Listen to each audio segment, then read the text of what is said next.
Alright there, Mark here, and this is going to be an interesting discussion, people.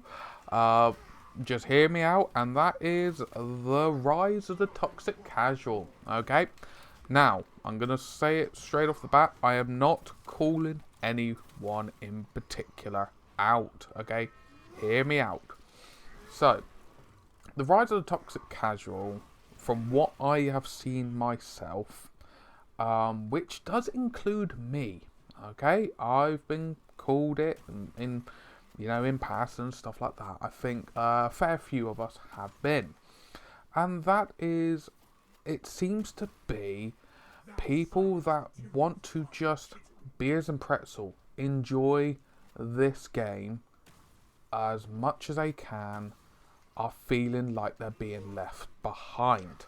Okay, and that is from, let's say, the Longbeards, the old guard, the veterans of this game system, to the newer members of the community. Okay, so anyone from 10 years plus to it to a couple years, and they are feeling like they are being left behind because the general mindset is when people want to play with their game, okay, whether that's a board game, a war game, a video game, or anything like that, people normally want to play the most up-to-date system.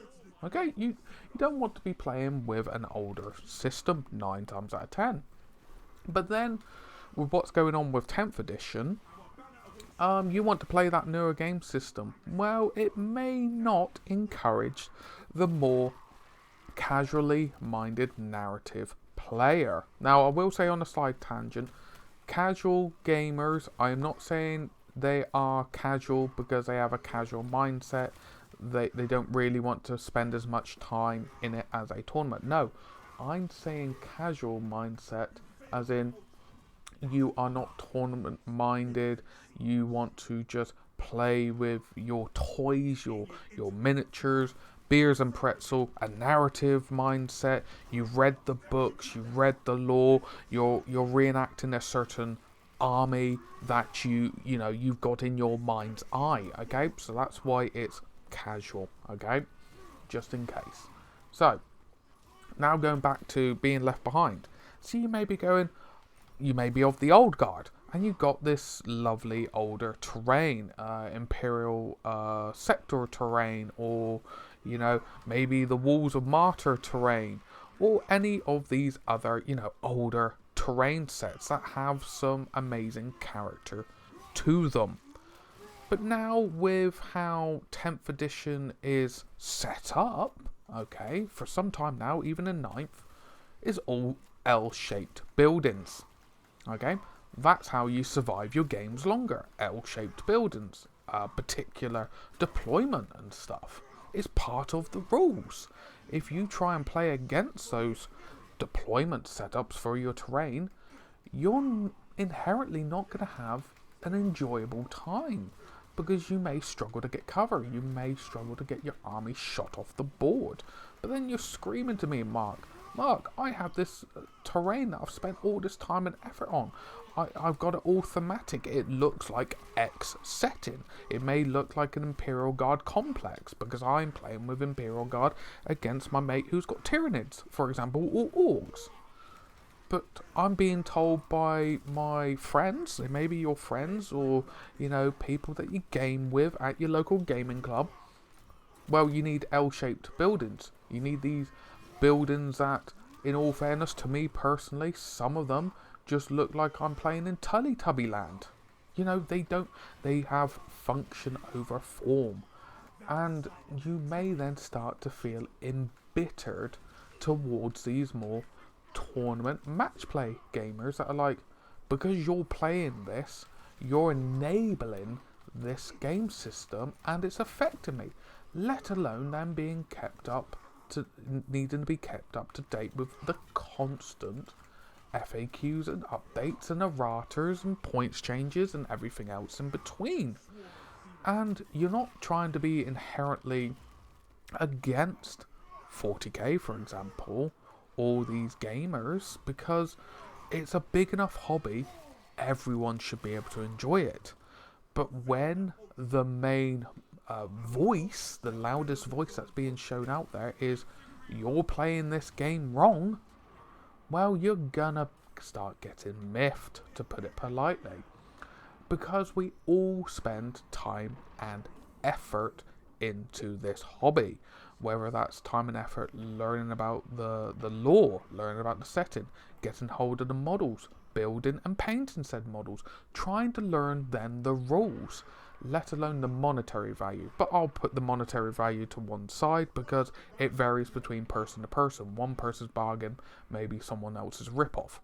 We will put that to one side. We won't worry about that. We'll go back onto the time and effort. So you put time and effort into this terrain, but then the game system doesn't support it. It doesn't support your army. Maybe you are getting upset and annoyed because your army is null and void, as in the models you take don't really exist anymore, or they don't fit in the rule set anymore. Maybe your Space Marine army is all firstborn, and you've lovingly collected it and you've painted it. Now, because of the game system changing, a lot of them don't have a home anymore. And yes, you do have legacy rules and legends rules and stuff like that, but like I say, you go back to, you want to be playing with the most modern rules. Imperial Guard, a lot of units have now moved on. Forge World, for example, as well. When it comes to the Eldari, whatever you want to call it, they've been culled. They're gone. And that's where it's leading more fuel to the pyre of the toxic casual. They are getting, as a collective, more and more frustrated that their time and effort isn't being rewarded. Now, I don't think there is a easy one-stop solution for this, okay? But the reason why I do believe Games Workshop is, pushing the more match play side is because the data is easily available to them. When you go to these tournaments, these ITC tournaments and XYZ, the results are recorded, West Coast Parents and other such things. They can easily ascertain this information, the metadata and stuff like that, we should say. And that's how they do the adjustments to the rules, the FAQs and everything like that. Whereas then you're crying out to me, Mark, well, I just do narrative events. I just play with my buddies. Shouldn't my, experience be valid? Yes, it is valid. But the problem is not getting through because there's no way of sending it off to the people that make the rules and the adjustments. And that is where more of the frustration's coming out, because people aren't stupid. People know, in theory, where the money is, and they understand Games Workshop is a business after all, and they've got to pay the bills. So, you're now at a conundrum. But as I said, there is somewhat light at the end of the tunnels, where more and more people are now noticing that people are walking away from Games Workshop because they've had enough of it, and they're either just leaving the hobby whatsoever because they've just had enough, or they're moving on to other game systems, for example one-page rules, or they're playing older game systems now, because on Facebook groups and stuff like that, you do a little bit of hunting, or a bit of hunting depending on where you live in the world.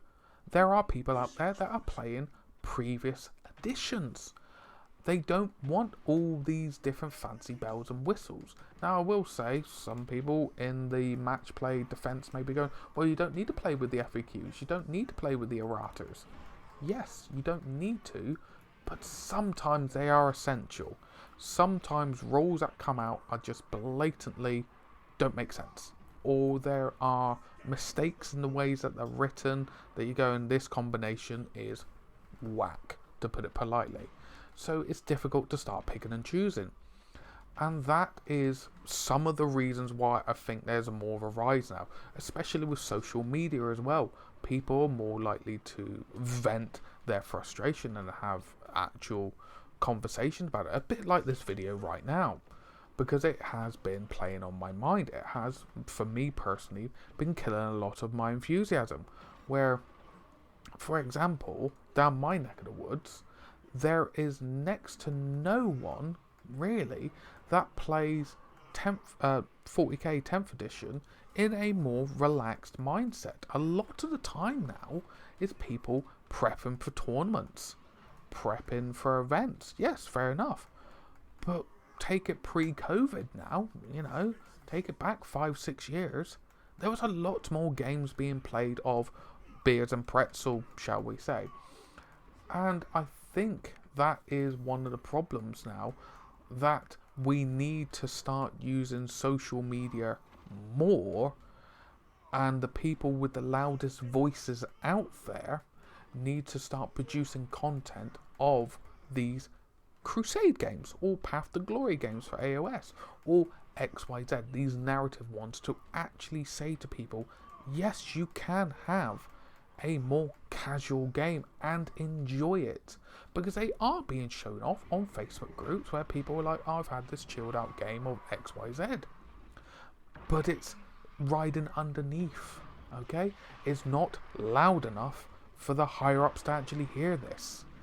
And it's not to say being a toxic casual is a good thing, okay? You are allowed to have your opinion and to be frustrated and annoyed, and you can voice it in a controlled manner, okay? You can say, this is frustrating, why is this? And have an adult conversation and actually put your voice across. But it's not okay to both sides belittle each other. It is not okay for the tournament side to belittle the casual side and vice versa. To say, oh, well, the tournament side goes, oh, well, we make the money for the game, you should be happy, we lead the way. Because I've seen those comments and heard those comments where it's like, oh, well, if you don't enjoy the game, get out the game. That's not on. That is not fair, okay? Everyone is just as valid as someone else to enjoy this game. And I do think, as a community, if we want to support all avenues of the wargaming sector, we need to support it, okay?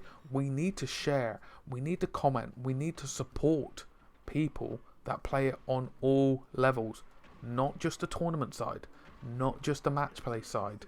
We need to support the narrative side, the casual side, the thematic side, even the people that are just building maybe a kill team just for, I want to have a quick little game of it. Support them, okay? It's not going to be easy. It's not going to be short term. This is a long term thing.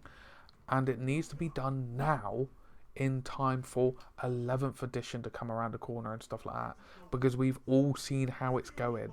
8th edition went more competitive. 9th edition went all the way to 10th. And it's getting, some will say, out of hand, myself included. But anyway, it's just food for thought. See what people can do. And I do hope this has came across correct for people. It's not me bad-mouthing anyone in particular. It's more opening people's eyes up to it. Okay?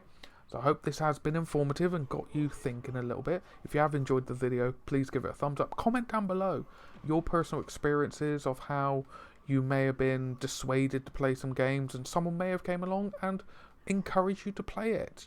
To give it another chance and you've enjoyed it, for example.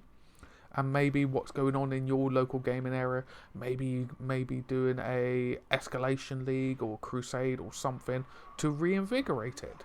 But anyway, I'm waffling. Thank you very, very much for watching through to the end. Bit of a different video. It's not the easiest, especially when you're not doing it with a script. But yes, take care of yourself, take care of your loved ones, and I hope to catch some of you, if not only in the next one. Ta-ra for now. If you've enjoyed the video and the content on the channel, why not throw a subscribe? And if you do so, don't forget to hit the bell so you'll be notified of all future content coming out.